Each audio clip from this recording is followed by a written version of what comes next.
In 1837, events in Lower Canada take a fateful turn. For the Patriot, the rejection of the 92 resolutions is the final straw. They now carry the debate out of the Assembly and move toward open defiance of the government. The first step is to organize massive public demonstrations.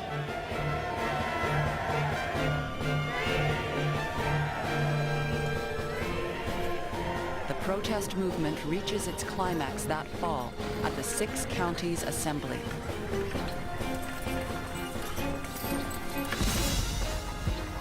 Thousand people gather at Saint-Charles in the Richelieu Valley.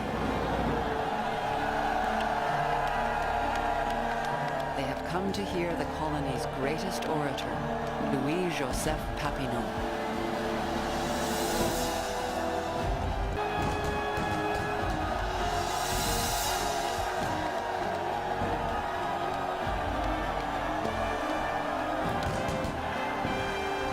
Papineau is emboldened by the groundswell of revolutionary fervor around him.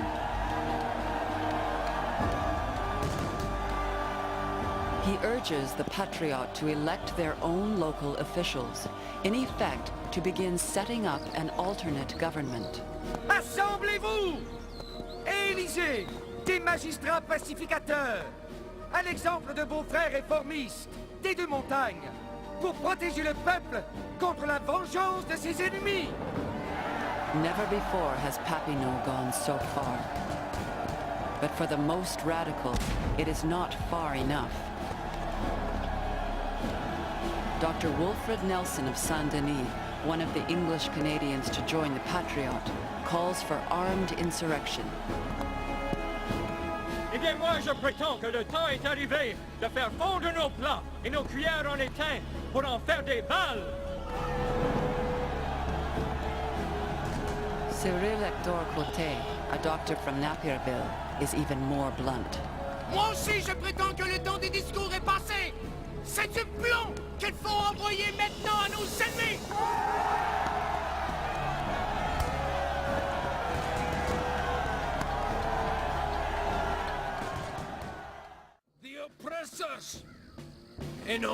Inspired by the example of Lower Canada, Mackenzie begins mobilizing his own supporters.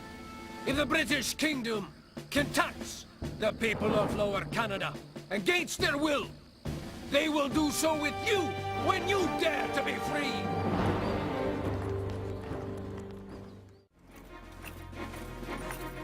In Montreal, the arrival of soldiers from the neighboring colonies heightens the tension. The Patriot leaders retreat to their strongholds, Saint-Benoît and Saint-Eustache in the county of Two Mountains, or Saint-Denis and Saint-Charles in the Richelieu Valley. Among them, Louis-Joseph Papineau.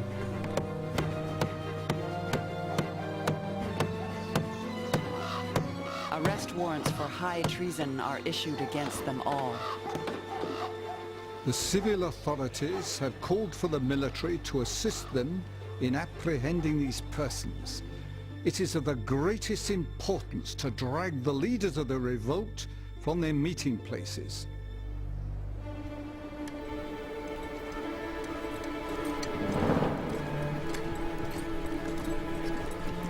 General Colburn orders troops into the Richelieu Valley.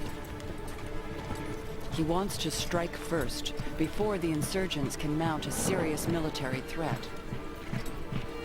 A few miles outside Saint-Denis, the first contingent arrives at dawn. The troops have been marching all night. Daniel Lysons is a lieutenant in the 1st Regiment of Foot, the Royal Scots. It soon became evident that the rebels were on the alert. The church bells were heard in the distance ringing the alarm, and parties of skirmishers appeared on our left flank. Up there! Let's go! Keep going! Quickly! Keep moving! Down there! Left refile! Down there! Move! Go! Go! Quickly! Go!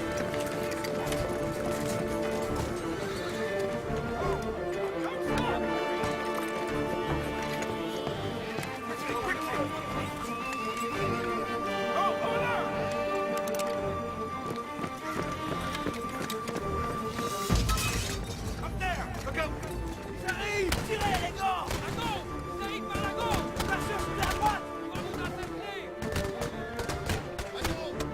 November 23rd, 1837. The die is cast.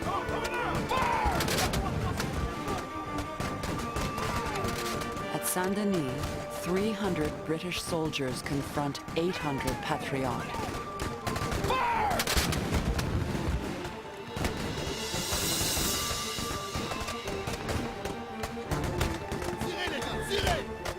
About 100 of the rebels have taken up positions in front of the Saint-Germain house on the main road to Sorel.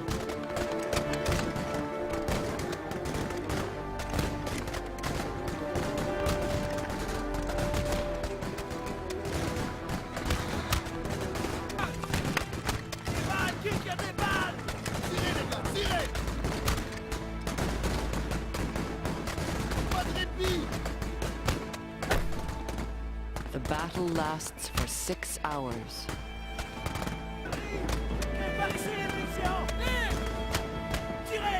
Philippe Napoleon Pacot, a notary, is in the thick of the action. I don't know how many I killed, but I fired without remorse. It was not so much from a sentiment of insults and injustices, but the old instinct of traditional hatred of the races that awoke in us. We were fighting despotism, but it was above all the English that we loved to aim at.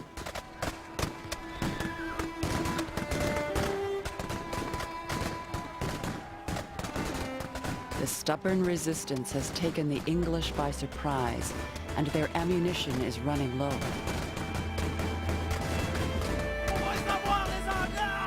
Finally, Colonel Charles Gore orders his men to retreat.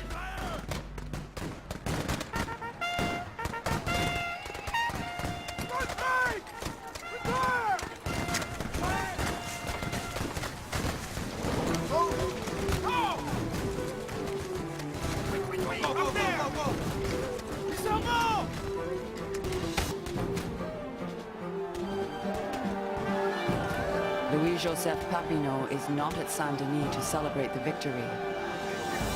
Some will say that Wilfred Nelson ordered him to leave the village for his own safety. Others will accuse him of fleeing the battlefield. While his men celebrate, Nelson realizes they have taken a fateful step. We have now passed the Rubicon. Our very lives are at stake. There is no alternative. Even a mean, cringing submission will scarcely protect us from every kind of ignominy, insult, and injury, worse to bear than death itself. If indeed this event do not befall us at once. We see now but the painful necessity of taking up arms in good earnest, and manfully awaiting the occurrences which our attitude may provoke.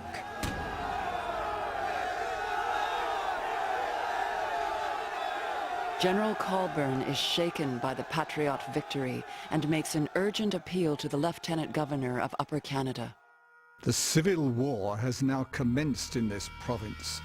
I entreat you, therefore, to call out the militia of Upper Canada and endeavour to send to Montreal as many corps as may be inclined to volunteer their services at this critical period.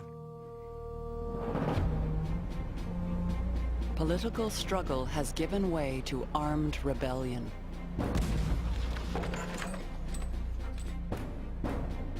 Saint-Denis is only the first in a series of bloody confrontations.